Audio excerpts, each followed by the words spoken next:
Welcome back to the Tectonic Takes podcast. A little bit of a disclaimer. We usually try to keep it PG with our language here, but I'm pissed off. So I will try to self-censor myself. But in case you're parents and you're watching with your children or listening to with your children, I apologize in advance if I use a swear word here and there. But anyway, we're joined today with Danny from the L3 pod. How are you doing? For having me once again. Hold on. Let's try one more time. It was, of course. Here we go. Good, man. Thanks for having me once again. Always a pleasure being here at Tectonic Takes. And I'm glad you said disclaimer because I usually don't come from a PG podcast. we're pretty out there. So I will try my best not to drop any swear words, but if I do apologize. Call my agency. They'll go ahead and square you away. Yeah, I listen to a lot of podcasters and YouTubers such as HITC Sport and Urinating Tree who do swear a lot, who do the whole rage thing very well. I'm not that guy, but if it isn't usually apparent that I'm mad about a result, it will be in this podcast. There's a time and place for it, and this is definitely the time for it. Yeah, and this is not new territory for us as Quakes fans. Back-to-back losses to the Seattle Sounders and Vancouver Whitecaps mean it's time to face the music. Most likely, we're not making the playoffs, and this could have been a great year to make the playoffs because the last time the Sounds Earthquakes made the playoffs in back-to-back seasons was 2005. That was Generation 3 of Pokemon. We had George Bush as president. Like, it's a long time. Like, and this will not be an in-depth breakdown of both games. They were carbon copies of each other. We saw two nearly identical, pitiful performances in the space of 4 days. So it would be a waste of everyone's time to try to go play by play, with every single note I had for these games.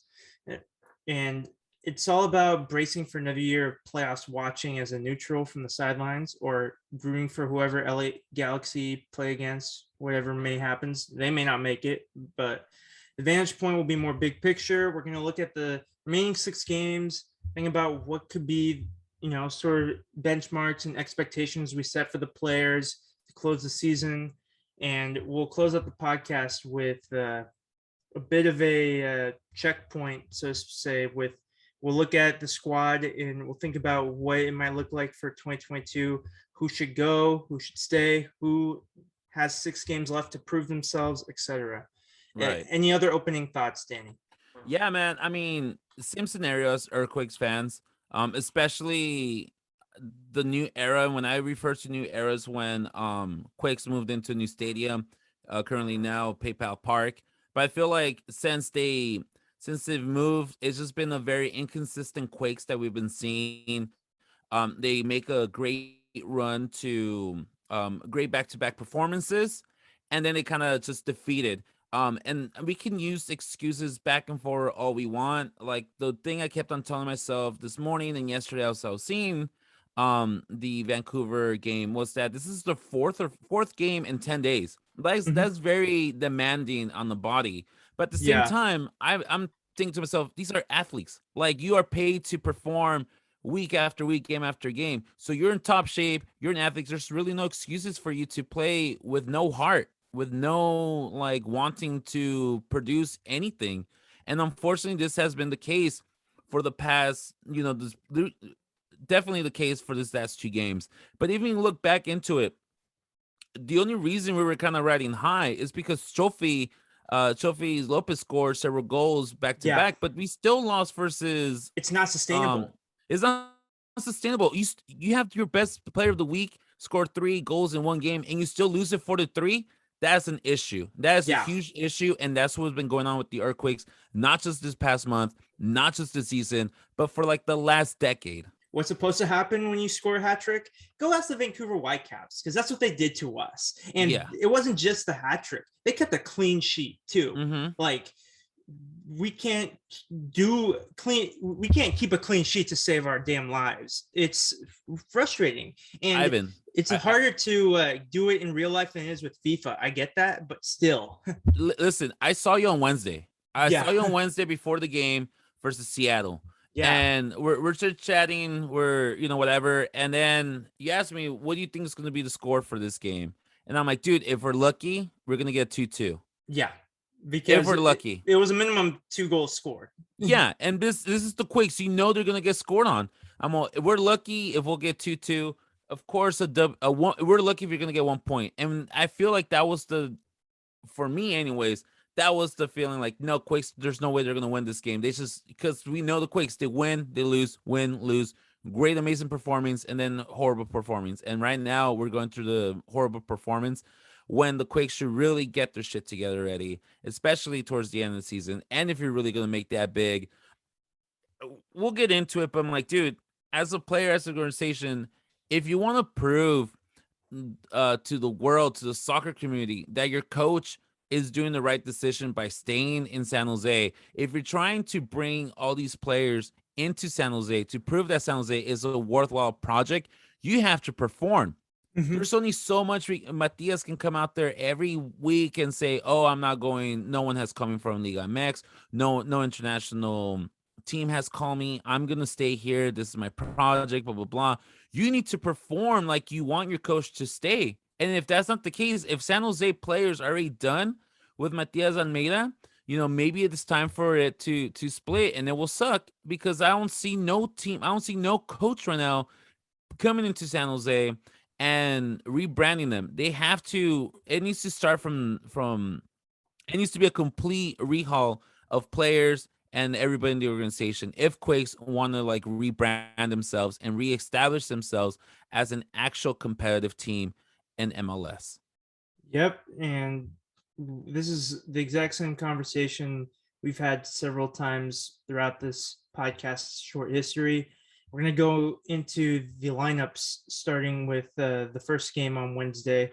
And it was great to finally meet you in person, though. It was just wish it was under better circumstances. Yeah, of course, dude. Yeah. For the Quakes lineup, they had JT Marcinkowski, Judson at right back, Nathan, Osvaldo Alanis, and Lopez finishing up that back four. You had Eric Remedy and Jackson Yule holding down the center midfield spots. You had Chofis, Carlos Fierro, and Shea Salinas just underneath Benji Kikanovic in that front four. The changes from the prior game, Judson moved to right back, which took Abukasi's out of the lineup, and Salinas and Fierro rejoined the starting lineup with Espinoza not in the 18 or 20 in this case, since there's 9 players on the bench due to an undisclosed injury at that time. Subs, we saw Kate Cowell come on at halftime. We had Andy Rios and Chris Wondolowski come on along with Luciano Abukasi's on the 54th minute. And lastly, in the 69th minute, Jack Scan made an appearance. Still no Ebobise, who remains out to this day. And along with Espinoza, there was no Tanner Beeson or Matt Bersano. So the big issue, of course, Judson at right back.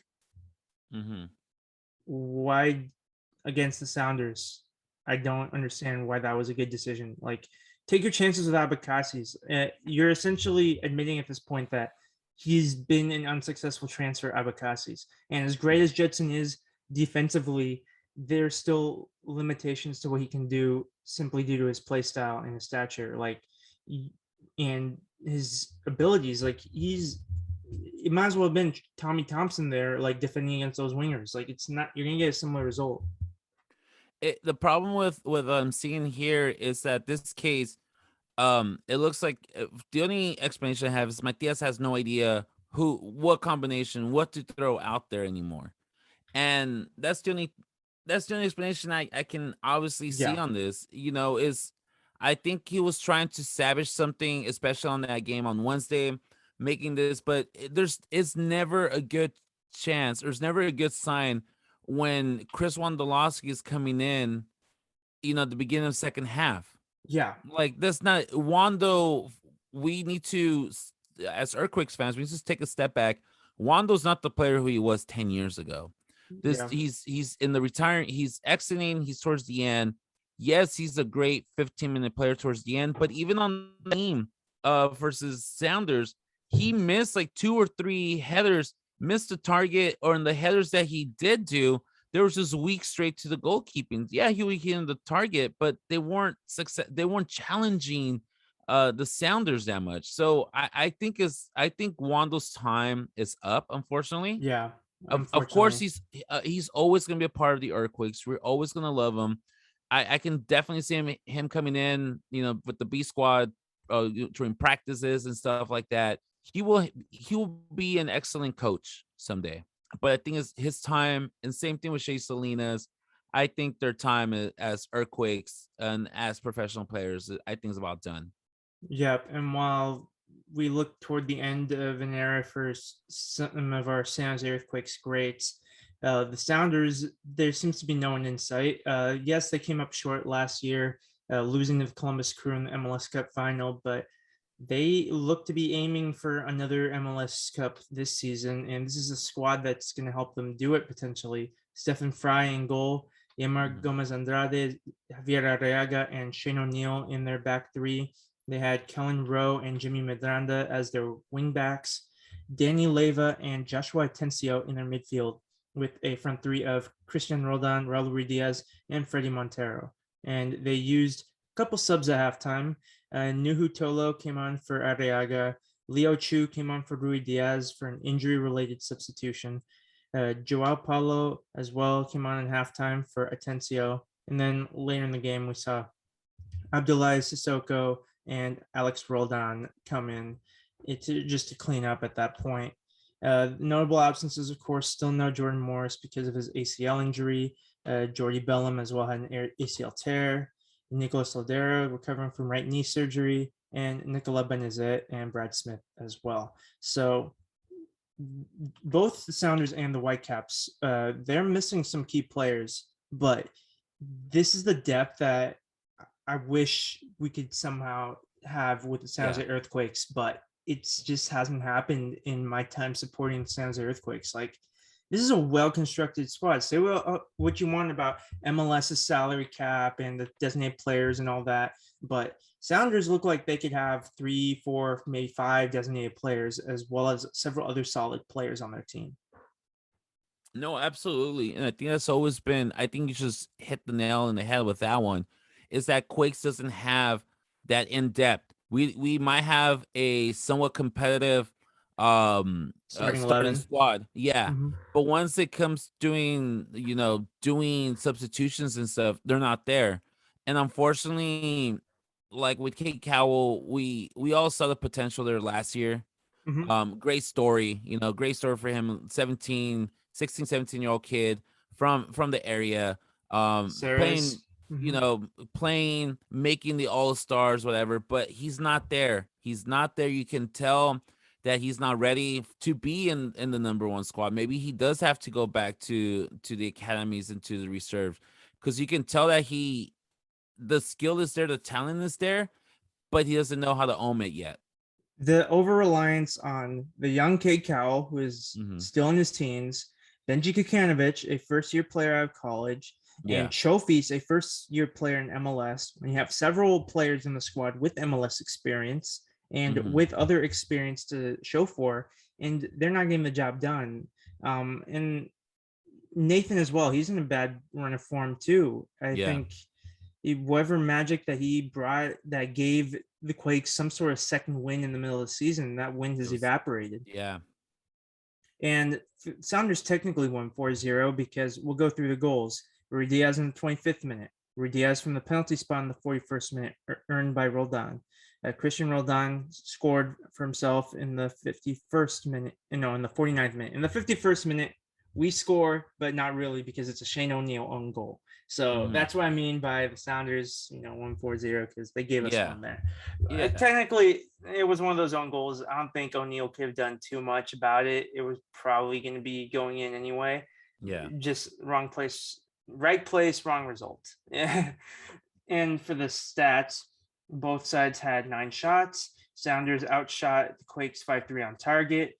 And then this is where things start to get crazy. So the Quakes outpossessed the Sounders 56%, and who effing cares?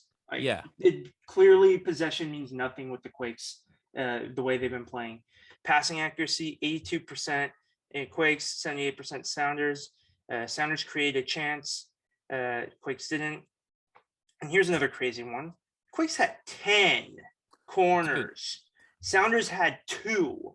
What was it like in the 60th or 70th minute? The Quakes had legit 4 or 5 back-to-back corners over and over, and not being able to create anything or even challenge the goalkeeper for anything, dude.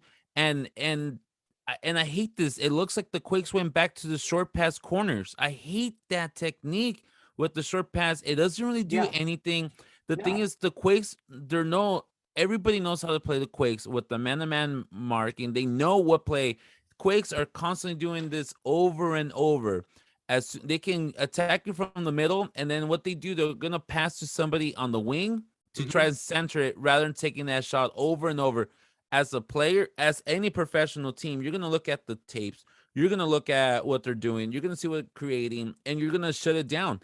There's a reason why Trophies, you're not gonna hear anything from Trophies for the rest of the season, because now, yes, Trophies scored what, 5 goals in 2 games? Amazing fact. But don't you think nobody else is ever going to realize how to stop them? They're going to realize what's going to happen. They're going to prevent it. They're going to give it to somebody with a weak foot. And that's exactly what's going on with weak shots over and over that are not on target or just not testing the goalkeeper, period. Yeah, so if there was a prize for wasting possession and wasting set pieces, congratulations, Quakes. You can put that next to your wooden spoons. Yellow cards. Judson got one minutes after the goal. He was picked on all game, and from a tactical standpoint, Brian Schmetzer did his homework and he made the right call there. Roldan made his life hell, so good on the Sounders. Rui Diaz also picked up a yellow card along with Alex Roldan. That was kind of cool, seeing the brothers substitute for each other at the end. Yeah. Like, even in the flames of chaos that the Sounders had set on PayPal Park by beating us pretty badly, it's like, okay, cool. Like, this is a nice story still. And it's kind of like the Boateng brothers, where Jerome represents Germany and Kevin Prince represents Ghana. You have Christian Roldan for the USA and Alex Roldan for El Salvador. Yeah, go ahead. No, I was gonna say that's a very interesting story, like the brothers and who they're choosing to represent it internationally. I thought that was super, super cool story. But yeah, this is a fun facts. Those are just fun facts about the Sounders. But yeah, going back to the possession and the set pieces and stuff, it's just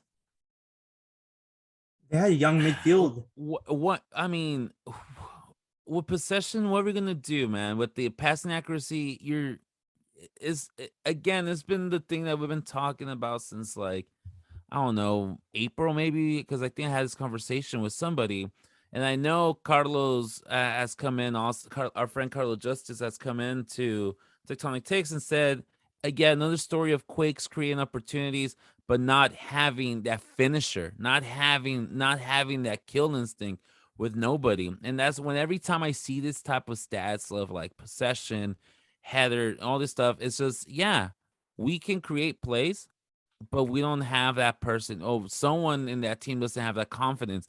It looked like Trophies was going to start getting that confidence as far as being the finisher and being the executor of plays, but that's only one person it's only one person in a team of 22, 23 people. We need more than that. Exactly. And the midfield, like, the Quakes should have had more success building up from the midfield. And when you look at the Sounders form midfielders there, Kellen Rowe and Jimmy Medranda, like, you should not be scared of those wingbacks. If the Sounders had a full strength starting 11, and if they were still the starters, which they may well be, like, that's probably the least threatening part of their team. Granted, it's still a very threatening team. And then, rather than having the likes of Joao Paulo start this game, you had 2 of their homegrown players, Daniel Leva and Joshua Tencio. And granted, they've done pretty well for themselves this season, but they're still very inexperienced. Like, when you have Jackson Newell and Eric Remedy, like, they should look at this as an opportunity to express themselves more and have more of an influence on this game. And wherever dark cloud is hovering over Jackson Newell since the Olympics qualifying is still there. and the first goal came from a bad giveaway. Raul Ruiz was going to miss that opportunity. He had the beating of Alanis one-on-one. Alanis maybe could have done better, but at the same time, like we know Alanis, in those track face-offs, like he's going to come second best at times. And the 2 goals Ruiz Diaz got from this game, he puts him in a good spot to potentially win the Golden Boot. His main competitors are Ola Kamara from DC United and Daniel Shalhoub from Sporting Kansas City.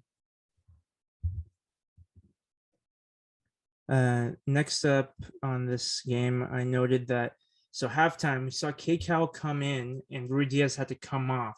So at that point, it was still 2-0. San Jose Earthquakes should have just been focused at the back.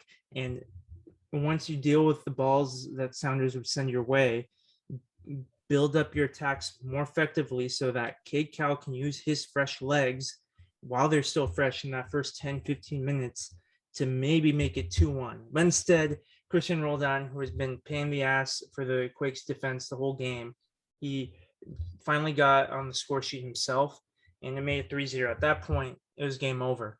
Like, there's no way Quakes were going to score 3 more goals in that half without conceding a fourth potentially. But let me ask you this, dude.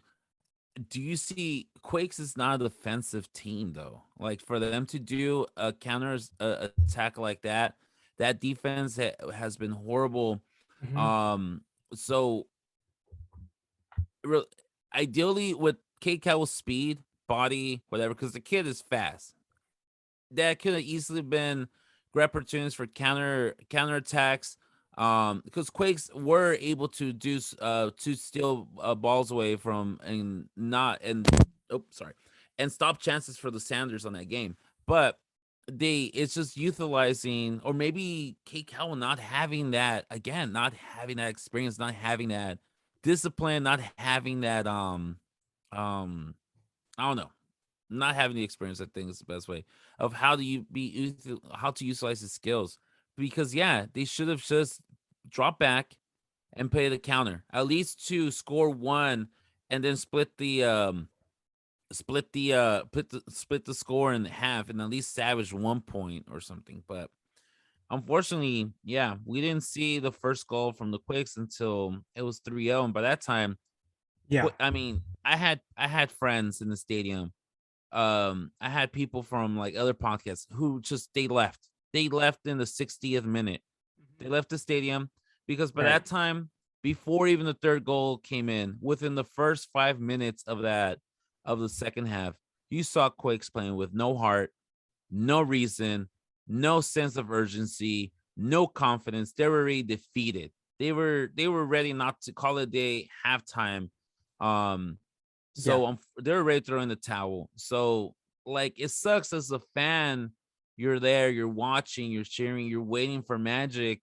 But when you see your team just not feeling it, not feeling the vibe, it's kind of like, then what the hell am I even doing here? Like in my personal perspective, like what the hell am I even doing here until 9:30 on a Wednesday when I have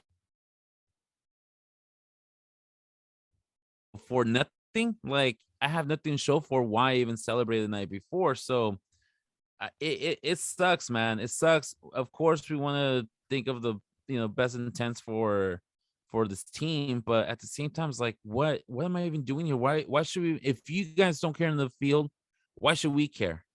And it sucks because I'm like, well, at first I'm like, maybe I won't renew my season tickets for next year since you didn't see anything. They came back to give you some hope. Nathan comes in half season, and you have all this like momentum. Like, all right, there's something here. I'm gonna go ahead and do it.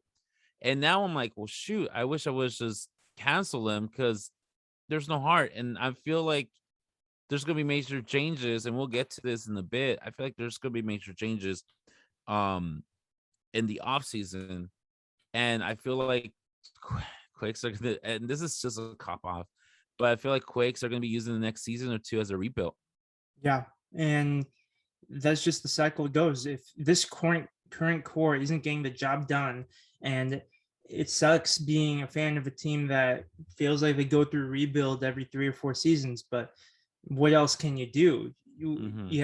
If you're not able to fix what you have to blow it up.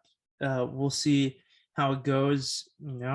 Quakes might do something unprecedented in the last 6 games, but I don't see it. Slim and none. Yeah. So for the player of the match, I didn't feel it was appropriate given not just the result, but the way that they lost and what it meant to the season and how much more important it made the Whitecaps game, which made the performance against the Whitecaps even more atrocious in comparison. I didn't feel like doing my usual. I pick 3 or 4 players, I make a poll, I tweet it, and we see who the fans choose the player of the game. It was very slim picking. Yeah, it was super slim pickings. The only person that I felt like had heart in that game was Benji Kikanovic. He was trying, but it was worrisome that he was the most creative player in this game. And we've got to face the music. We don't have Ibo Bise for a while, so we can't rely on his talent. We didn't have Espinoza, but we got to have a plan B, maybe a plan C. And this team doesn't even have a feasible plan A in these types of games. True player of the match came down to Ruidíaz and Roldan. I'm curious, who would you lean toward, Danny? I think Raul. You think Ruidíaz? Yeah. I think Raul was more of a player for this one. I think he was just he's just locked in on that on the Quakes, so I feel like he was more of a player game for me. Perhaps a tectonic take for me then, but I'm going to go with Christian Roldan because from the body of work so far this season, he's had to take a much bigger responsibility without Nicola Lodero, and he's shouldered it and he's risen to that challenge. And in this particular game, almost every attack went through Roldan. He was beating defenders one-on-one. He was making sharp passes to put the ball in dangerous positions for the Sounders. He won the penalty that Ruidíaz scored, and he scored on his own. So you really could go either way, but I'm going to go with Roldan there. And I guess you're right, because you're basing the tiebreaker on that one, not just on this performance on the midweek, but overall season long. It's been consistency with him. Maybe it's been unfair for Ruidíaz because he already set the bar high for himself for like, okay, he scores 20 goals a season. Okay, that's just Ruidíaz. Whereas Roldan started this season where like U.S. men's national team fans are thinking, why do we have to see Roldan and Sebastian Lletget on our roster? They're MLS players. They're trash. But he's gotten better. And, Lletget as well. I don't want to give a LA Galaxy player, even if he's from the Bay Area, too much credit, but he's improved as well. But sticking with Roldan, he's proven himself for club and country. So I think both of them have been fantastic. And if they get their players back by the playoffs, it's going to be scary once again for the rest of the league.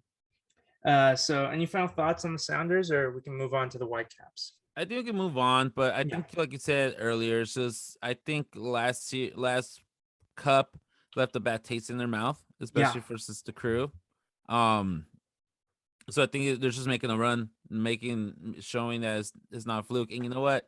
What the Sounders, it hasn't been a fluke. It's been such a great organization because they've been around for 10 years already, or maybe a little bit more. I don't think they've missed the playoffs ever. They haven't. That's been one of their biggest, if maybe their only moral victory or that they can rest their heads on in the years that they don't succeed is that we're always in the hunt. We're always in the playoffs.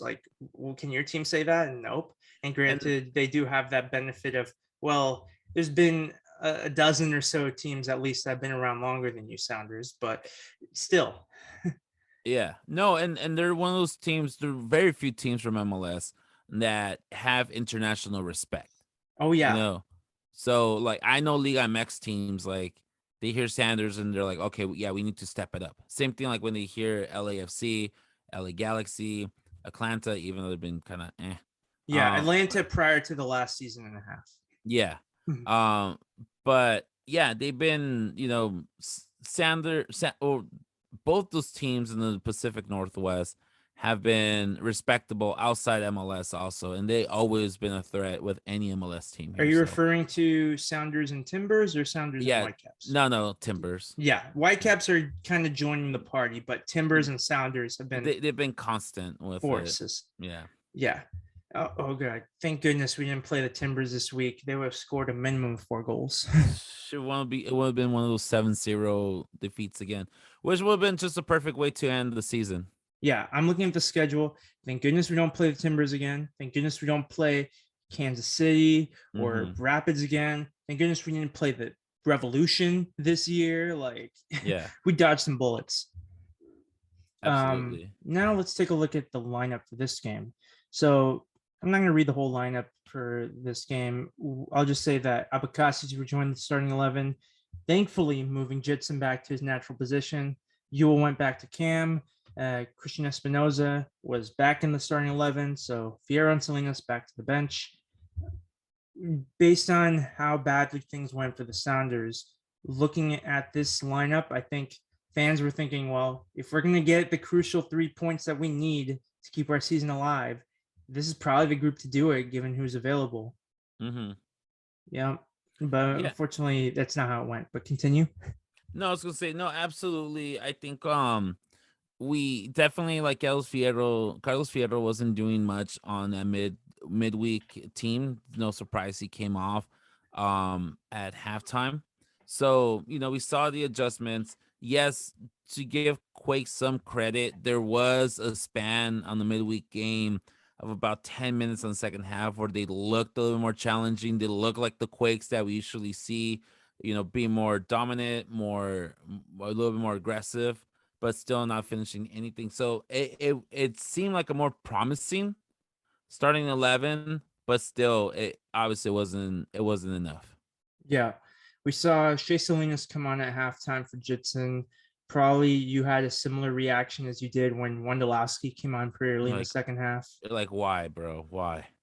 Yeah, and if you're taking off Jitson at halftime, then there's a bigger problem. Yeah. Carlos Fierro, 63rd minute, along with essentially 4 subs at once. It was Wando, Fierro, Cowell, and Rios. And I think that's just Almeida saying, okay, this is our season. This is our best attackers we have.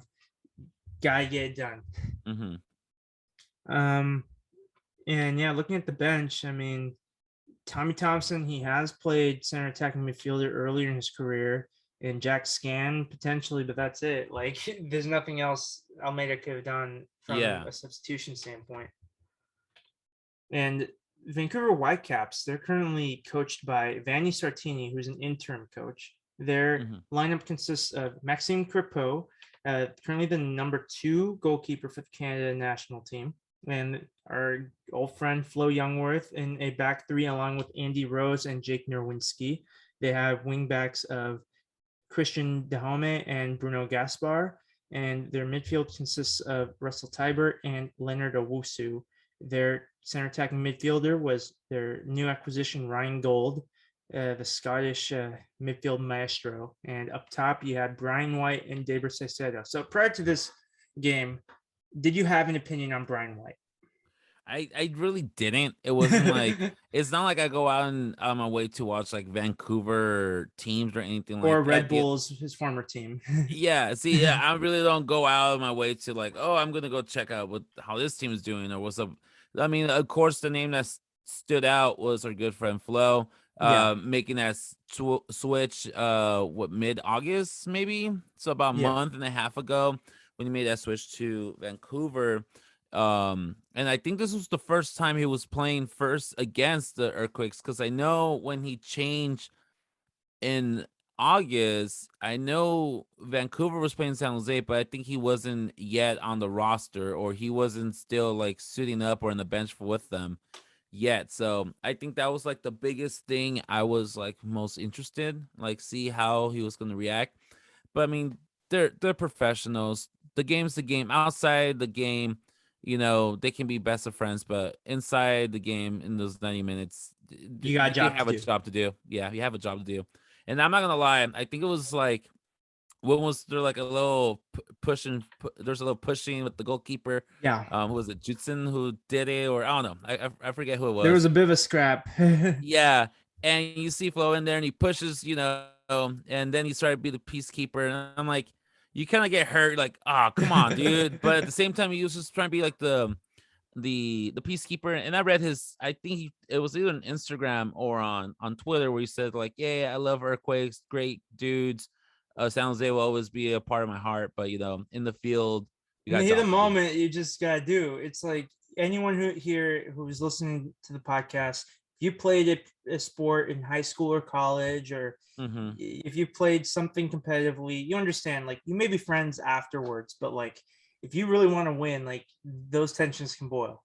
Yeah, yeah, and by that time you can just see the frustration in the Quakes.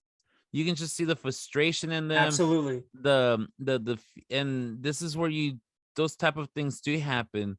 Those feelings, the emotions, the frustration, everything comes out. And it unfortunately, things like that happen. Nothing seriously happened. Yeah, It's just it wasn't like, worth anything more than the yellow cards that were issued. yeah, but at the same time, it's just like you can. I think that's like maybe the lowest point so far of that little push and shove. Might have been like the lowest point for the Quakes in the last 10 days with the 4 games. Just you can just tell a team mentally, physically, everything defeated, and just taking out frustration that they have in themselves with somebody else. So hopefully this break coming up gives them, I don't know how much it will, hopefully we end on a high note, and for hopes for next year, which I feel like is the same thing we talk about season after season with the Earthquakes.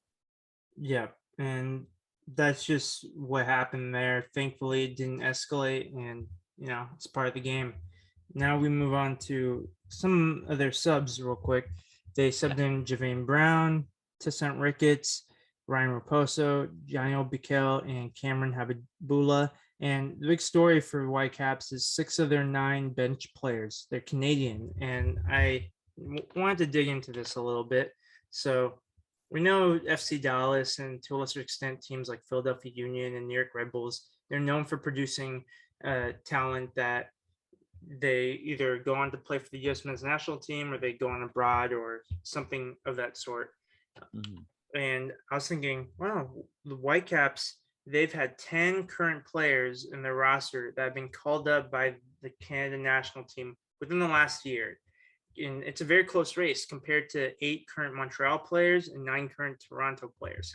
And while that's really impressive, and you like to see that, it is interesting because there's only 3 Canadian MLS clubs compared to the currently 24 in the United States. So that responsibility to develop Canadian players, it's a higher percentage for the Whitecaps compared to, San Jose Earthquakes might feel developing American players. But it is cool. Of course, we know this is where Alphonso Davies started his career, and he's gone on to achieve great things, including a Champions League title with Bayern Munich. So Whitecaps, even though they haven't always been at their best until this season, now they're starting to really impress. Even if whether or not they make the playoffs, they look like a solid team. That's something that they can hang their hats on. And I mean, that's always a good confidence for any team. I mean, let's look at European teams like Ajax in Amsterdam. Yeah, they make a run for champions here and there, past the quarters and stuff like that. But they're mostly known for producing just awesome talent, just developing talent. There's been long history of great players that came out of that organization. Same thing with like Portugal with like Benfica and Sporting, and same thing with Italy. So you have these teams that are great for developing, and I feel like Vancouver might be that team for Canadian talent, just to develop players and go on. And the good thing also, it's interesting you bring up those 3 teams from Canada: Toronto, Montreal, and Vancouver, because they do have their own like USL type of league out there. They have the Canadian Premier League. They have which is at a much smaller scale, so much lower. So these, as far as competitive and as far as like exposure, it's definitely those 3 teams that will get them. And of course, when teams start winning, more teams start carrying. So of course, like everybody knows Toronto because you had Thierry Henry play there. Or was he in Montreal? No, he was in Toronto, right? Thierry Henry, he played for the New York Red Bulls. Who am I The thinking then? Oh, he's Jermaine coaching them. Defoe, and then prior to that, and following Jermaine Defoe, it was Sebastian Javinko who played for That's Toronto. okay. The Yeah. foe is the one who I was thinking, and I want to say Thierry Henry is like coaching one of those teams now, right? The Canadian ones. Thierry Henry, I don't think he's the current coach of Montreal. He was the former coach.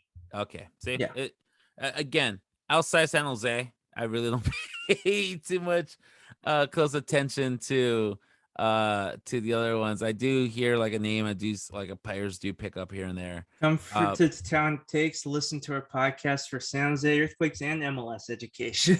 Yeah, there you go. But these Canadian teams, especially when oh, wow, I just went blank on his name. The Italian player, Javinko. Javinko. There you go. Especially when he made that move to Toronto. To Toronto, I feel like that turned a lot of heads to MLS, and it turned a lot of heads, especially to the Canadian teams. And unfortunately, with COVID this past year and a half, they were kind of forced to stay up there for a majority of their time. So they probably use that time to develop great players, and yeah, you can see it with Vancouver how they've been developing young talent, and hopefully more talent comes out from there, especially for like the Canadian national team, who are now in a close race to become one of the big dogs from CONCACAF, not just the United States and Mexico, but definitely bringing Canada and maybe the drone Costa Rica from being like the dark horses of CONCACAF. Yep. And I look forward to our next podcast because we will be talking about qualifiers from CONCACAF and around the world ahead of the 2022 World Cup in Qatar. But for now, let's talk a little bit more about this Whitecaps game. Yeah. So the stats say that Whitecaps had 18 shots, the Quakes 11. They had 6 shots on target compared to the Quakes 5. And my statement regarding possession is the same as with Sounders. They had 60% possession, whatever. And passing accuracy, 82 to 78 advantage Quakes. Whitecaps created a chance, Quakes didn't. They had 4 corners each, 2 offsides each. Whitecaps fouled 14 times compared to the Quakes 12. And then each team got 3 yellow cards, including the simultaneous Youngworth and Remedy yellow card in the 57th minute. With 12 yellow cards, Remedy is tied for the most in MLS. So Remedy, he gives what he gets. I mean, he's one of the, if not the most fouled player in MLS this season so far, and he does a lot of fouling himself. Yeah, absolutely. And the one that surprised me here who got yellow was Shea Salinas. Yeah, that came late. Yeah, usually Shea is known for keeping his cool, being a pretty straightforward dude. Not more of a quiet counterpart to like Wondolowski, who's a very outspoken. It's not uncommon for one to get yellows, but for Shea to get one is kind of like uncommon. But again, it just shows you where Quakes are right now mentally, as far as frustrated with themselves. Yep, and I'm going to use Whitecaps this season like I did Colorado Rapids last season as an example of a similar sized club in MLS to San Jose Earthquakes. Vancouver Whitecaps, they joined the league in 2011, so they're no longer new anymore. They've been around for a decade compared to, Cincinnati and Austin and all those guys. You're essentially a veteran compared to them. So they've been around the block, and they're in a similar part in Western, North America, and they're not one of the bigger clubs. They're overshadowed by Sounders in Portland the same way the Quakes are overshadowed by the LA clubs. And yet they have built a squad, not with a lot of star players. Like their biggest star, Ryan Gold, he was a wonder kid a few years ago. And he hasn't done much since in Europe, but he's come to the Whitecaps and he's done a great job. And they have a solid roster. And the example I'm going to point out here is they are missing Eric Godoy and Ranko Veselinovic. And they are two of their they were their starting pairing at a point this season. And that's where Flo came in. That's part of why Flo got us start this game. And they're also without Canadian international Lucas Cavallini. And in Cavallini's place, Brian White scores a hat trick. Like, that is pretty solid depth for the Whitecaps, who don't normally make big splashes in the transfer market. Mm-hmm. So if Whitecaps can do this, if the Rapids can do what they're doing as one of the best teams in the Western Conference, building the squad in the way that they had, why can't the Quakes do it? They make it look like rocket science. Mm-hmm. And you can throw excuses like, "Oh, money, Fisher doesn't want to, or Fisher doesn't want to pay," and this. Yo, I mean, we got rid of our general manager, not so long ago. We've been making these changes. How is that these teams are over the summer? How is that these teams are still being successful with what they have, and they're still facing the same obstacles that the Quakes are facing? Yeah, I know you shouldn't compare yourself to others, but in this case, you have to. We are competing in a league with 26 other clubs who play under the same rules most of the time. Looking at you in your Miami, but most of the time that is the case. And we can also mention Don Garber likes to bend the rules when it's to his best interests. But San Jose Earthquakes make a mountain out of a molehill. Like, they maybe aren't able to attract the biggest names, but there are more than one ways to be successful in this league, and they can't seem to master any of them. And as for the goal scorer in this game, Brian White, he was in the right place at the right time in all three of them. The first one especially was a tap in. Like, that should not happen. Like, let them beat you by being good. Don't let them beat you by yourselves beating yourselves. It's just ridiculous. Like, that's not the performance you need from a must-win game. Like, I understand losing a hard-fought game like 3-2, 2-1 or something, but 3-0 against your direct rival to get to that last playoff spot.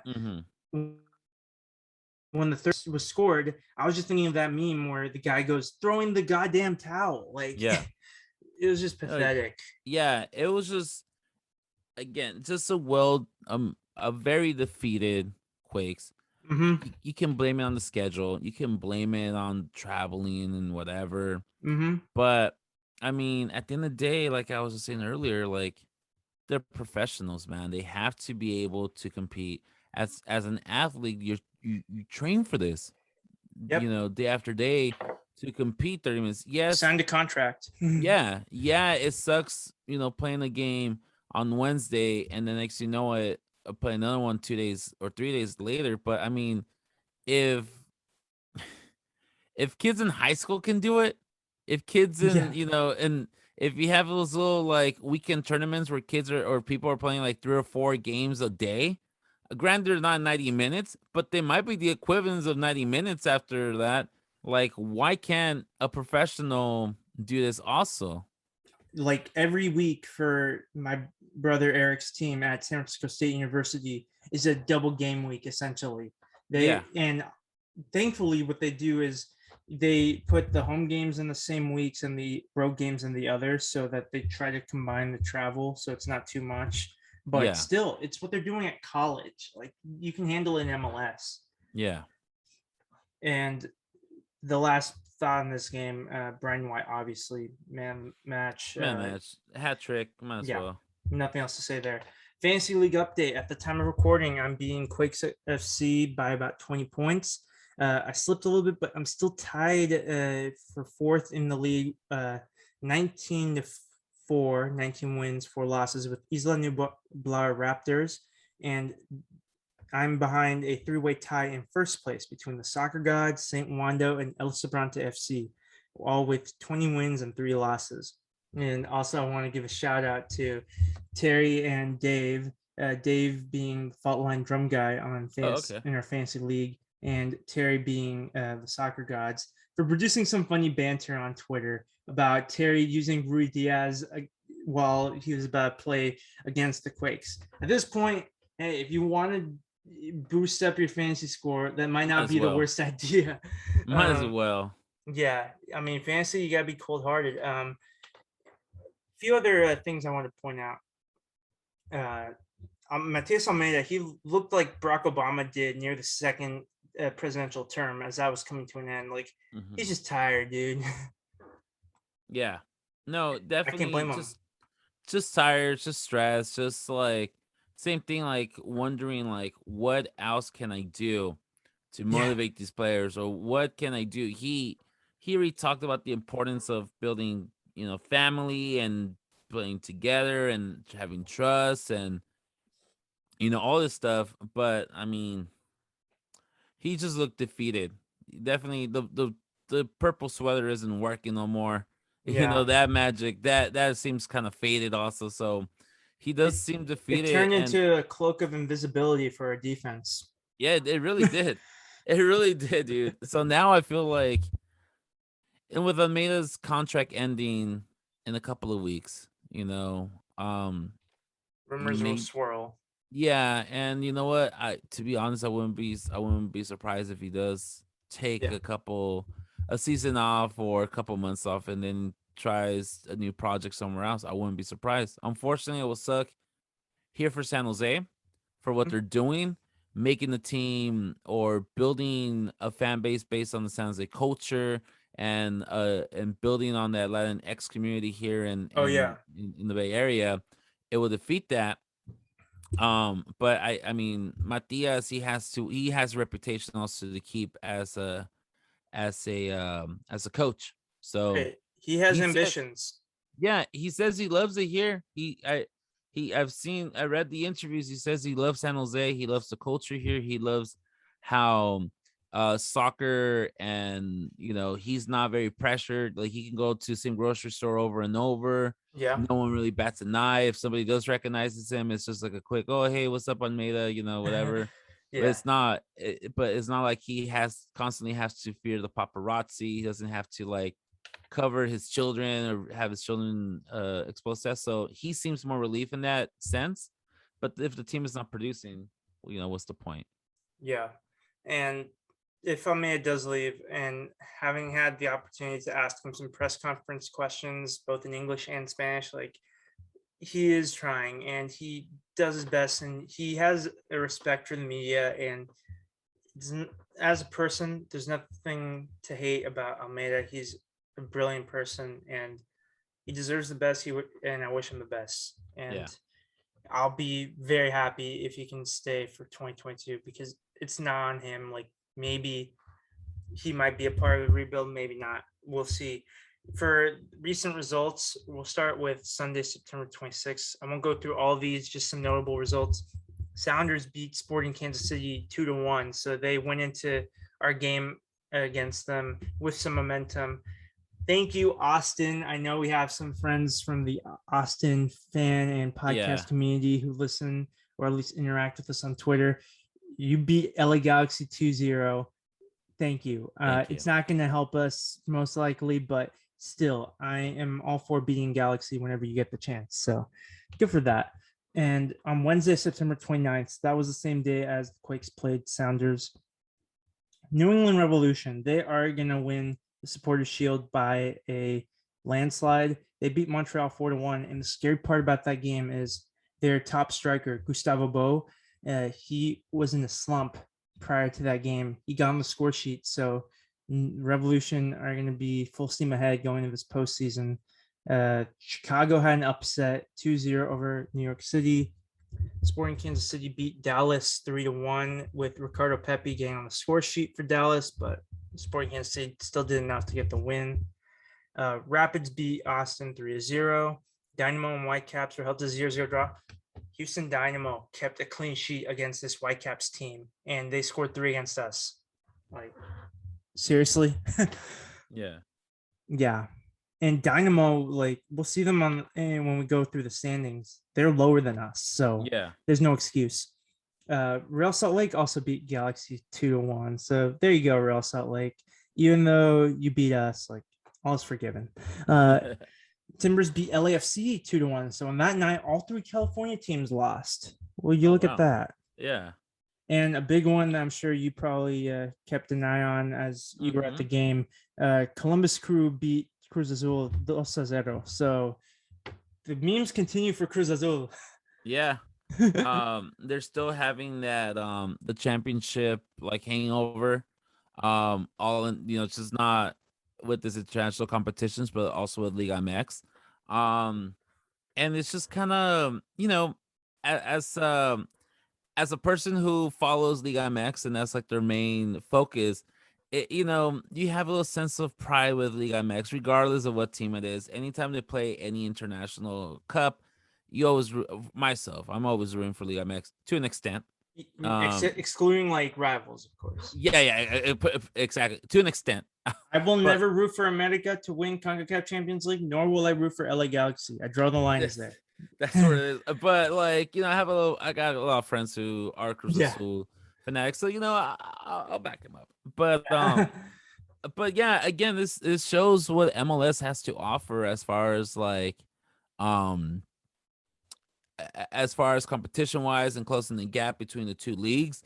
And there's no surprise that this tournament that was announced in August also is going to happen, and it should be a great way to showcase the how much MLS has grown in the last 20 years, or even in the last 10 years. You're constantly seeing more MLS teams in CONCACAF Champions League and all these tournaments reach to the finals. So getting one over a Liga MX team, regardless of, especially a team like Cruz Azul, who were the champions. I mean, Cruz Azul is still one of the biggest clubs in Mexico. Top four teams in Mexico, period. So it's a big support. Not my team, Cruz Azul, so I'm not really gonna sleep on it.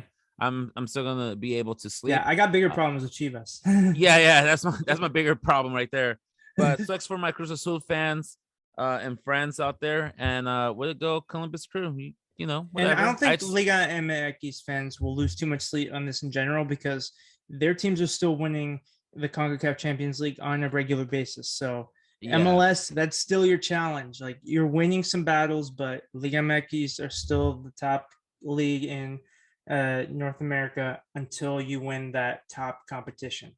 And I think what's going to come down to is going to be this international break of like who actually makes it to the who qualifies for World Cups and stuff like that. So we'll see on that one. A few more results on Saturday. Austin beat Real Salt Lake 2-1, so they're ending their season. Like, they still have some ways to go, but they're trying to finish strong for their fans. Montreal beat Atlanta 2-1, another Canadian club that they're still fighting for their playoff positioning. Red Bulls beat Cincinnati 1-0. They did what they had to do to keep their playoff hopes alive. Orlando beat DC United 2-1, and Dallas and Minnesota finished scoreless. Minnesota United, they are kind of dropping points there. And the early game today, at the time of recording, New York City drew 0-0 to Nashville. So that plays more into Nashville's hands, since they're more comfortably in second, while New York City, similar to Minnesota United, starting to drop points regularly. And that'll do it for the recent results. And we'll go into the standings real quick. Let's take a look. Yep. So in the Western Conference, Sounders are on 51 points. So they're leading the West, followed by Sporting Kansas City 49 and Colorado Rapids 48. So it's 3 points separating first from third. They are the top tier teams in the Western Conference right now, but trying to push into that tier in fourth place is Portland Timbers with 43 points. They're starting to peak at the right time. And then the battle for the playoff spots, it's starting to turn into what was once a six-way battle from 5th to 10th. It's looking more like a 5 or even 4-team battle. So Real Salt Lake 39 points, Galaxy 38, Minnesota 38, and then below the playoff line in 8th place is Vancouver Whitecaps with 37. So they're only 1 point behind the playoffs. They did what they had to do. The Quakes did not. That is the difference right now. 9th is LAFC as well. They're going to be worried, and Bob Bradley is on the hot seat over with LAFC. And 10th place, 33 points, San Jose Earthquakes, and we are only better than Texas. 11th, Dallas, 12th, Dynamo, 13th, Austin. So not good. I'll take it, though. As long as we're better than Texas, I'll take it. We already knew that, though. California better than Texas. I'm kidding. I've been to Houston. It's a nice city. It's Texas overall, It's like California. We have some good parts. We have some ways to improve. Yeah. Eastern Conference. So New England Revolution, 65 points after playing 29 games.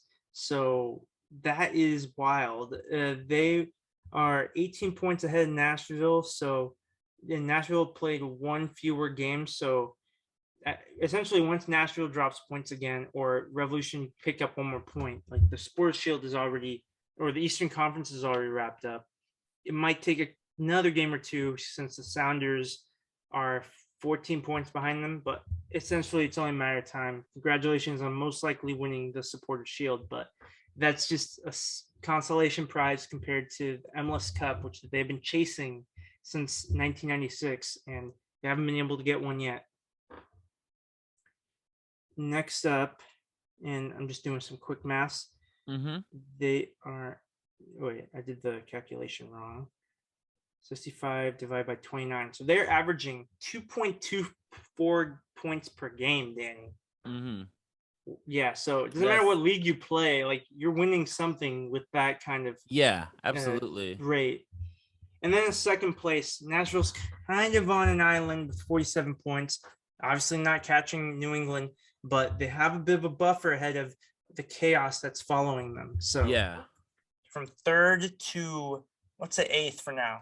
So Orlando 42 points, DC 40 points, NYC 40 points, Montreal 40 points. The last playoff spot is occupied by Philadelphia Union, 39 points.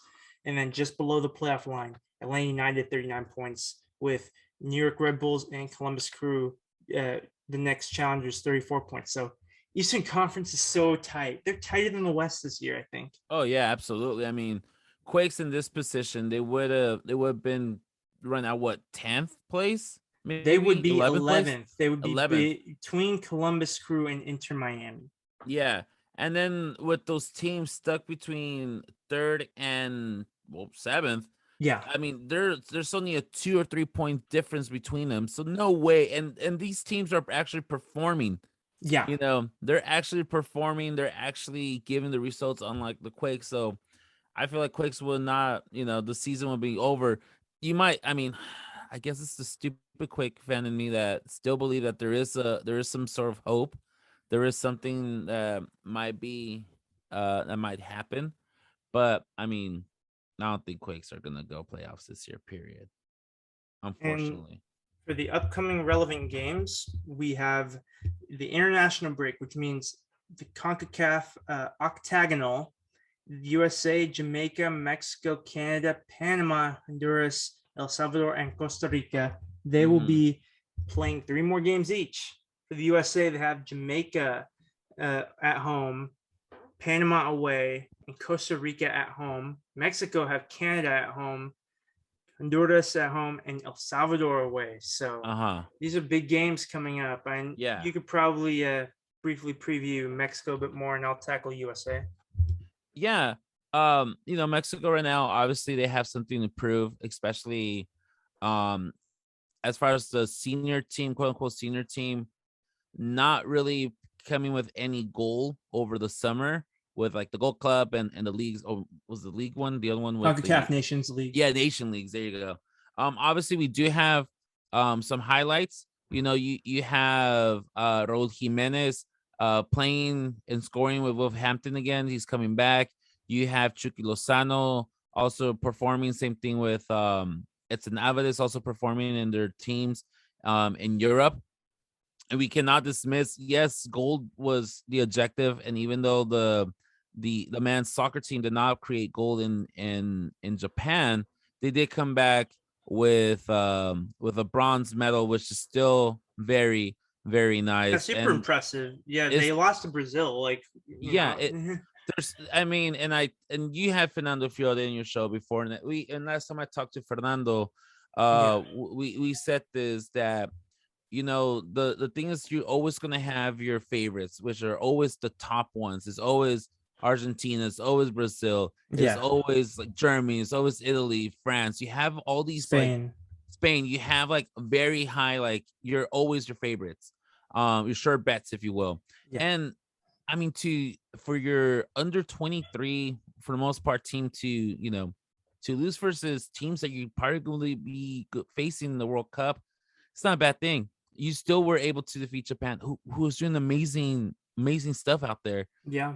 You still were able to perform, over Germany, over France, and all this stuff. So it didn't leave with a high objective note, but it's still a great note. So it's just great to see how Tata is gonna incorporate these players from who just came with some hardware from the Olympics, how they're gonna incorporate it with the senior team, which one will produce. If he's gonna go with a more reserve squad for the first games, or if he's gonna go ahead and get like the big dogs in there. And I know there's been a high crowd, a high call for trophies to be back in Yeah. to be back in the men's national team. But I mean, let's be honest, he It's just going to be had, a tough road. and not only that, he only had 2 good games. But prior to that, you did not hear anything from trophies for several weeks. So it's Yeah. the inconsistency. Right. So yeah. Yeah, and it's kind of backwards with the USA. I was looking at the roster, and one notable mission was the fullback Joe Scally. He plays and starts for Borussia Mönchengladbach in the Bundesliga, and he was excluded from this roster in favor of someone like Shaq Moore, for example. He was in the Gold Cup roster. He did play, but he's only played 2, maybe 3 games for his club side in the second tier of Spain. So I don't know what's going on with the USA. They God desperately needed win in their last game away for Honduras, but Jamaica's gonna be tough. I think Jamaica, they may be like the pick to finish last in the octagonal, but they're not making it easy for the teams. Like you probably remember that Mexico struggled a bit with Jamaica when they beat them in that first window, and the away game against Panama, like they gotta be careful with that. And lastly, a home game against Costa Rica. This is a window where USA, they need to get a minimum of 6 points. Ideally, if they could get 7, that would help them out. But it's not going to be easy, and they have to really get their lineups right. And hopefully, we see more of what happened in the second half of the Honduras game, and less of the off the field distractions and tactical ineptitude we saw for most of that window. And we'll see. With Greg Berhalter, tactical ineptitude is always expected, but hopefully the talent on this roster can help this team win in spite of him. And we're going to cover, we'll provide a recap on the CONCACAF World Cup qualifying action a bit more in depth during this international break. I'm currently planning a special podcast for that, and we'll see who we can recruit to join it. I'm currently working on recruiting you, Danny, but we'll see with your schedule. Yeah, for sure, man. I'll have my people call you. Oh yeah, for sure. And by that we mean like we'll text each other. Yeah, exactly. Yeah. So the last games for Quakes this season, they hit the road to LAFC on Saturday, October 16th. Then they have a couple of double game weeks. Austin and Whitecaps at home, then a road trip for Timbers and Real Salt Lake away, and they end the season at home to FC Dallas. So I know you're a bit disappointed, but might I see you at one last home game this season? Yeah, I mean the tickets have been bought already. I already got Yeah. They're gonna be there, and even like for the game on Wednesday versus Sounders, because we did come across extra tickets. I was like, hey, my 2 seats plus a parking pass for like $40 or something, like just for food. Yeah. And no one really took him. Yeah. So so I'm like, all right, I guess you'll see me at home for the extra games for sure. I love the Sounds Earthquakes Facebook group. The one thing we're missing is for game days, we need a thread where everyone can post like if they need to sell or buy last minute tickets. Yeah. So I will be there versus Austin. That'll be great to see that team play. I'm looking at it right now. I have my scarf over there. I supported Los Verdes, and I got their scarf, which is a little bit, I know it's a little bit taboo as an Earthquakes fan, but I do like the city of Austin. Been there a couple of times. Yeah, And Austin's also, nice. super nice. Such a great vibe environment in that city. But also, most importantly, Los Verdes hooked up with this with this foundation called Hi, How Are You? In memory of the great Daniel Johnston, who's a singer songwriter out of Austin, and promoting mental wellness, which is something I'm near to my heart. So when I saw that they linked up, Los Verdes linked up with that organization, and they created a scarf to promote mental wellness, I'm like, I have to get this. So I may or may not be wearing something Austin related or Verdes related to the Austin game, but it's just to support mental wellness. But I'll still wear Yes. my. Don't think I'm confused. I do it for the right things. Right. Don't worry. There's no Sounds Earthquakes Austin rivalry yet. Yet. Yet. I can make it happen. One thing that I do want to note as well, like all of those things are great about Austin. Another great thing is that with their social media presence as well as their fan community, like Sounds Earthquakes, it's heavily Latinx influenced as well, which I think is really great. I feel like if I were to go on a road game to see the Quakes play Austin, it would feel like, other than, me supporting the away team, would be a home away from home. So yeah, not only that, but I have my great friend from the Foot Cult. Oh, I'm actually wearing the shirts today. Hey, look at me. Yeah. My great friends over at Foot Cult. One of the members is over in San Antonio, so about an hour away from Austin. So of course, I feel like I have to root in solitary for my homie. This is sort of related to my first part of this social media segment, but if you want to see something cool that's San Antonio related, I follow this Madden YouTuber, C4. He's doing this series called Pink Slips, where he relocated Houston Texans, and he picked the team San Antonio Express. And it's a really fun Madden series. You should check it out. Hell yeah. I'll check it out for sure. Yeah. So now we'll go into social media, and I pretty much just said, this is your space to vent, ask anything related to the club, and let us have it. And I'll start with something that I tweeted during the game for the Whitecaps game, that Sounds Earthquakes are playing like Jared HD, a famous FIFA YouTuber, wants to do a rebuild for them. And Jared HD as well, he's a very successful Australian FIFA YouTuber. He has, I think, 200,000 subscribers. He dropped a like on it, as well as Eric Wijnaldum. So maybe it's kind of interesting. Eric Wijnaldum, he's he's in his 50s. If he does watch Jared HD, that'd be a pretty cool revelation. But anyway, next up for Eric, I have a love and hate relationship with Eric Wijnaldum. I still want to ask him what the hell was he thinking about making the Sidewinders, the Sidewinders back in the mid-90s. If you haven't looked them up, look up Eric Wijnaldum's Reebok Sidewinders. They're very unique soccer cleats. But also, like, we would talk about like 80s metal, like Van Halen, and we'll talk about like different guitar. We'll nerd out like him, and it will be myself, Eric Wijnaldum, and Alexi Lawless, and we'll be nerding out on music and rock. And then when it comes down to soccer, when I'll ask him something soccer related, they just disappear. So yeah, he likes to talk music with me, but not soccer. So I see you, Eric. I see you, Wijnaldum. Yeah. I still have your jersey from the Clash days. Yeah.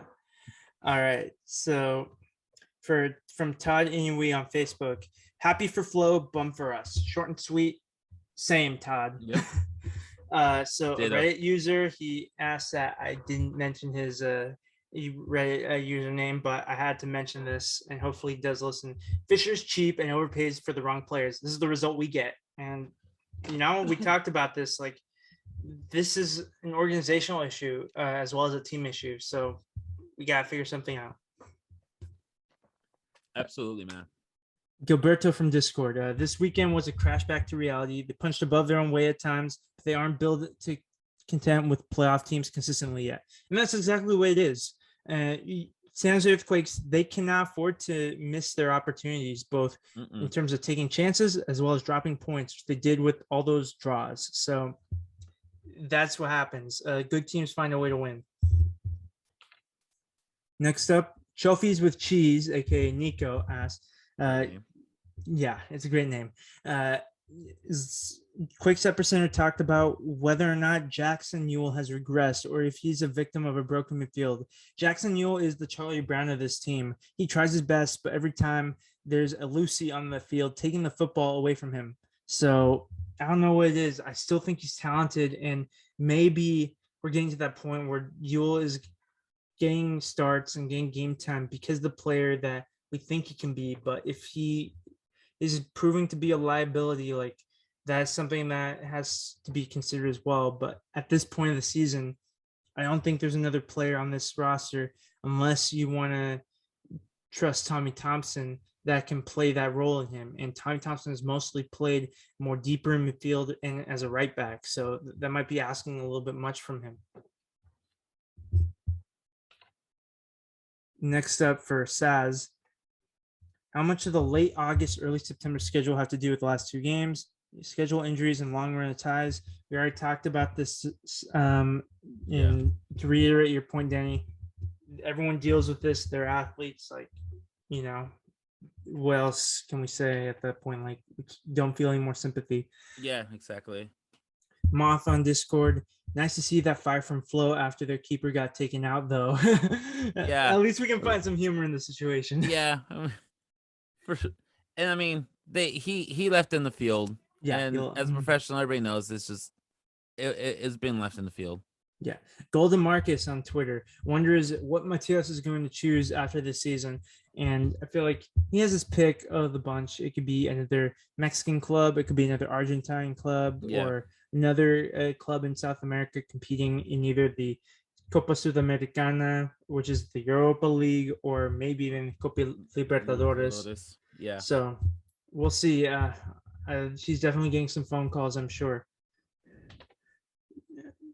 Horo27 on Twitter thinks that the biggest issues are Kate Cowell's lack of involvement, Matias, tactics, and what is our best case scenario for this season. So I know you disagree that Kate Cowell should be involved more. Like, you think maybe Kate Cowell is not ready for this level. He needs to be developed more, and I see Kate Cowell coming in, kind of taking that Wando role, like where he comes in the last 10, 15 minutes, use his speed, use his power for like the last minute, but he's not ready for the full 9 minutes. And it sucks because he just wants some sort of hope. He wants something to cheer for as Quake fans. He wants something. He's a raw product right now. Yeah, but it's not Kate Cowell. And by him pushing himself, trying to what's the word I'm looking for? Like overcompensate. Yeah. For whatever he lacks in skills, he's gonna get himself injured and might end his career earlier than before he even really took off. His time will come. His time will come, but it's not yet. It's not in his last 6 games. I think it's okay to pump the brakes a bit. He doesn't have to go to Barcelona in 3 years. Like, he can be a good MLS level player for those 3 years, and then whatever happens from there, we'll see. Yeah. Our best case scenario for this season, I think at this point, and sitting in 10th place, maybe we leapfrog LAFC for 9th, and maybe we finish in 8th. I don't think we have enough left in this team to finish in 7th anymore. For me, for the for coming out with, I don't know, only losing 1 or 2 games in the last 2 ones, but for me, the only thing we can salvage from this season, or best case scenario, is that Earthquake starts with that spark again, create that mayhem or whatever they used to call each other. Or never say die. Yeah. Or no, what was the documentary that they released last year? I honestly don't know. I meant to watch that documentary, but then it just sort of like faded. Yeah, I can't remember being that mess, being that spark, being that unpredictable team. I think that would be for me, that would be best case scenario. Earthquake starting to win again and playing with more confidence at the end to end the season the high note. Yeah, and I do want to mention David Mays on Twitter. He wanted to know if we had any good books about the history of the Quakes. I still have to do that research, and I will get back to you, David, about that. And maybe someone listening, if you want to add us on Twitter, and we can relay that suggestion to him. But one last question from Luis Velasquez: should Almeida stay or not? Who should replace him? And he also noted that even though that Trophy's had a good few games and that Chivas are struggling, it may not be that easy for Trophies to reintegrate himself back with that squad, as the party situation that forced this exile to MLS could be considered irreconcilable. So let's break this down first. So Yeah. I'll be straight with you, Luis. I hope Almeida stays. It's not a matter of should he. It's up to him at this point. Yeah. And I don't know. I'm not going to say I don't care who replaces him. I don't want it to be a crappy head coach, but I don't know who can steer this ship in the right direction without more serious systemic changes within this organization. Yeah. So it's beyond the coach at this point. And at this point, it's not Yeah. the coach. It's the front office. It's the ones above them. I think that's where the change should happen. A lot of people think that, oh, just bringing a new coach, that's just a band-aid Right. issue. It's To a relate Premier this- League mentality, thinking that, oh yeah, we'll sack the manager after 10 games and we'll be fine. Yeah, no, and this is the issue also we've been seeing with like Chivas, you know, in Liga MX, where it's just swapping your coach. You know, this is what they just sacked their coach about 2 More weeks cutthroat ago. leagues, yeah. Yeah, what, switching your coach like the third or fourth coach in like in 2 years or 3 years, Yeah. that's gonna make a difference. It's not. If you're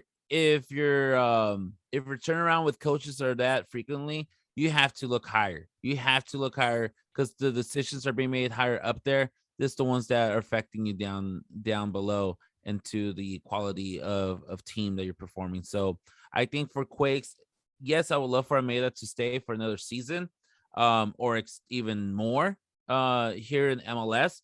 But I feel like for order for that to happen, Quakes needs to do a change from the ones higher up in power, for those real changes to happen. Changing the coach is not going to affect the situation right now or in the future as well.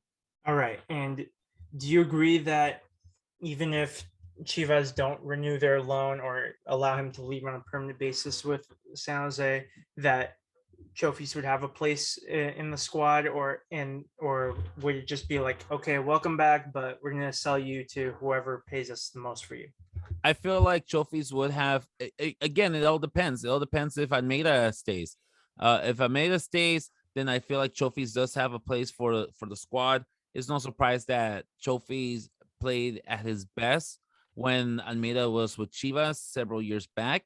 There's no surprise now that there's been this new rebirth of Trophies now with the Quakes, especially in the second half of the season, again being led by Almeida as well.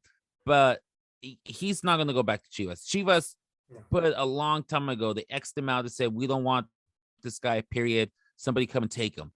So I think his place right now is with Earthquakes. As far as him going back to Liga MX, I don't see him going to any Liga MX team, period. Also, because they have that, he has that bad reputation. He has that that mentality of not really doing his best and kind of being more on the glamorous side. Sure, he might have matured a little bit since the last time being with Liga MX, but I feel like no team is going to risk that, especially when you're being inconsistent here with MLS. No one's going to want you to be inconsistent in Liga MX, where you're more where's a more faster, more cutthroat league than MLS. No, yeah, for sure, dude.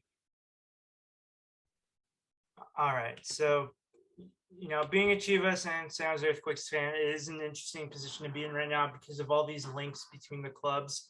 But I must admit that I definitely pay more attention to the San Jose Earthquakes than Chivas. So I was thinking from a tactical standpoint, especially if you're going to lose some of your young players, probably not in the winter, but probably over the summer, if they want to go on to bigger and better things should Chivas continue to suck, that you might have to be like, trophies, is there any way we could work this out? But that's probably not the case. Thank you for your insight, and thank you, Luis, as well, for bringing that to my attention. And a brief look at our intended schedule of podcasting for the remainder of the season. So, like I alluded to earlier, we do have something planned for the international break. I am currently recruiting a panel of maybe anywhere from 3 to 5 people. We'll see how it pans out. But we're going to break down the CONCACAF World Cup qualifying after the 3 rounds of matches have concluded. And we'll also briefly talk about the other qualifying campaigns across the world, taking a look at, what we can somewhat expect still a year out from the 2022 World Cup in Qatar. And as for Quakes games, we will talk about the LAFC game on Saturday, October 16th. Post game, we'll record the podcast. It'll just be a single game podcast.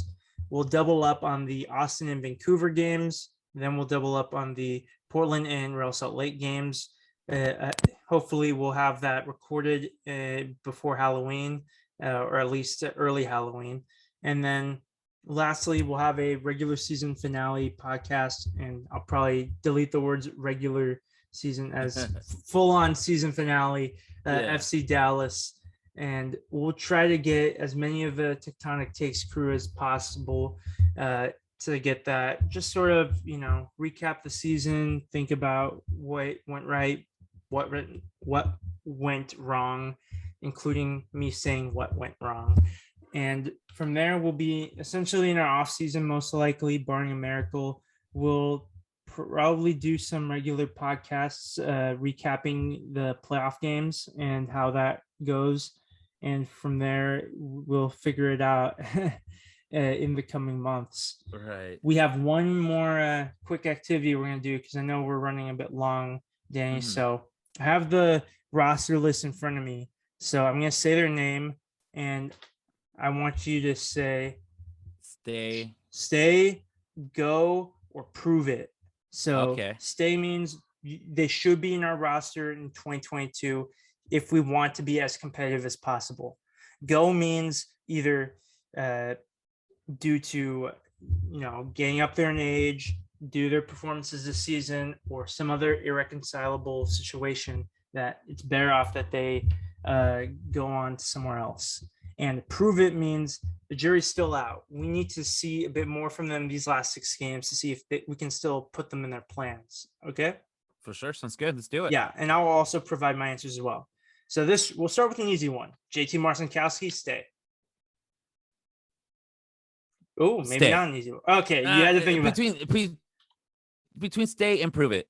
Okay, so for JT, real quick, I don't see how we're going to improve on goalkeeper. I think we have bigger issues right now. So that's the issue. That's the problem also. But yes, as of right now, stay. For Abakasis, I'm going to go prove it. I'll give him one more season. Yeah, prove it also. Yeah. Paul Murray, I'm okay with him going. Yeah, I'm okay with that too. Even though he started off the season pretty well. We're not looking at for 1 or 2 good games. We're looking for consistency. So I'll be okay with him going also. And I'm sure he probably would prefer another chance, whether it means dropping down to USL Championship or finding another MLS club. I mean, there's going to be some more expansion clubs that he might be able to locally also. Yeah. So we'll see. And this is a bit of a trickier one because Osvaldo Alanis is on loan from Chivas. I go. Okay. Yeah. And probably wouldn't see too much game time on Chivas either, I'm guessing. Yeah. I think it's about him also time to maybe not back to Chivas. He'll probably go to another team in Liga MX if he's lucky, but I feel like his time here is up. Inconsistency or anything like that. He's a great guy. The few interactions I've had with him, great guy, but I mean, you need to perform in the field. So I would be okay with him going. For Eric Remedy, I'm gonna say stay, but foul less. I'll say stay. Also, I think he's been consistent. He's been constant with the Quakes also. So stay with him for sure. For Shea Salinas, I'm going to say reduced role. Yeah, I like that one. Yeah, I was gonna say go, but yeah, reduce. Where's Shea Salinas going to go at this point? I think he's going to retire Quake. Yeah, he is. The day. Well, I'm pretty sure Winalda's gonna be. Oh, not Winalda. Wondolowski. Wondolowski is gonna be brought up, and once Wondolowski leaves, I think also Shea Salinas should also leave. They're 2-for-1 kind of deal. I could see him if he doesn't retire this season. Salinas, he might do one more just to not try. I mean, it would be impossible for him to steal Wondolowski's thunder, but yeah. I think Salinas retiring in a separate season so that we can still give him his appreciation too. Okay, is possible. Next up for Carlos Fierro, I think he should go. Yeah, I was thinking about Prove It, but I think it's been 2 seasons now for him, maybe a season and a half, because he came in the summer. So I'll go with go as well. Yeah, even last season, I feel like last season was his Prove It. Yeah. It was so much hype behind him. And then this season also, it's just him not staying healthy, not getting the minutes, not producing, not really doing anything that much. I will be okay with Carlos Fierro leaving as well. Going, maybe calling it a career already as well. All right. And we know what's going to happen with Wando. So we'll move on to Chofis. If we can, keep him. Yeah, I agree with that. If we can keep him, I think he's thriving here in San Jose. He loves being the center of the attention for the squad, and I think it's also one of those things, kind of like what Almeida was saying, that with MLS you really don't get, especially here in San Jose, you really don't get the paparazzi following you. They really don't really care. I mean, sure, if I see Chofis, like, oh, it'll be once every week somebody might recognize him and might say something to him. Other than that, I think no one really bats an eye with Chofis. And he seems to like the Bay Area. He seems, from what I see on Instagram, he seems to be liking it. He seems to be enjoying what the Bay Area and surrounding areas have to offer. So, maybe he, I wouldn't mind him staying, but also step it up, bro. Be more consistent. Yeah. All right, and then these next 2 are the same for me. Both Espinoza and Ebobisse should stay. Yeah, stay on both those teams. They've been, from the bunch, they've been producing week and weekend. So I feel like they should stay also. And maybe if he does stay, I'll learn to say Ebobisse. Sorry. Yeah. And next one's a bit of a tricky one. Matt Bersana. So he's obviously not going to challenge for JT's spot, but the question is, should he stay and be our number 2 without Vega in the picture? Maybe. Yes. Yeah. Yes. We'll give him a chance. I say yes. Vega. You saw. Damn it! I don't. You saw the issue with Vega last year, especially with those defeats over and over. But JT has also been kind of doing very Vega-ish mistakes. That's why I was kind of redundant. But I think I think it's time for Vega. I think for him time to go, and have a new number 2 in the bench. All right. And then we have a few more before we go into a few where I will put under need more data. Yeah. So Nathan, for now, I think stay simply because we can't get rid of everybody. We're not going to get rid of Nathan after a few bad games.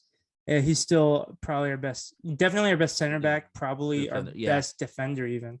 Absolutely. Jackson Ewell, Prove It. Yeah, I think Prove It. And I think you said this earlier in the episode that he has that black cloud haunting him because of the qualifiers over the summer. But even then, like MLS and national team are two different beasts. So I think he does have to prove it, unfortunately. Because there's been nothing to talk about him in the past 2 or 3 months already. Yeah. So definitely prove it. Tanner Beeson can stay. Sure. Yes. Jack Scan. We need someone on the bench. We'll say need more data. Yeah. Definitely need more data on George Esamani. Absolutely. I'll also put that for Siad Haji. I think we saw him in the first half of the season, not so much in the second half. Yeah. Tommy Thompson can stay because he's a utility player off the bench. I'm gonna disagree with you. I love Tommy. I love Tommy. I cannot stress this enough. I've been Tommy, if you ever listen to this, we're those dudes where you go and warm up. We always used to go, hey, put Tommy in, blah, blah, blah. We always been cheering you on, dude. Even at Kip, Tommy, remember this? If you went to Kip, we were saying how we've been following your career and we're super stoked you're getting the minutes. But I think it's time for Tommy to spread his wings and go somewhere else because he's not getting the minutes. He is a great utility player. Local hero, first homegrown player for the Quakes and stuff. But I think it's time for him to kind of go and find his place somewhere else and kind of make his name and not be a shadow of this what could have been. Because he's still young, he's still talented, but I feel like prove it, give him the minutes so he can prove it. If not, I think it's time for him to go. So he's 26. He's still got time. Yeah. Andy Rios, I'm sorry. It's not working out.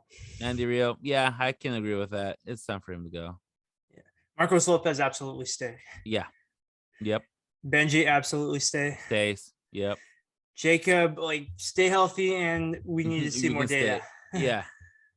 Emi Ochoa, he's going to be our future goalkeeper, I think, for now still, so he can stay. I mean, the kid is, 17? Yeah, so we still need more data, but 17, he's 6'4", whatever. Yeah, he's in loan, right? He went on the loan to somewhere? He's currently not on loan. He's listed as our roster. He's been at the games. So I'm thinking that he got called up for practice camp for either the US or Mexico team. I think that's what I'm confusing. But yeah, definitely stay. I would still like to see him play and make that judgment.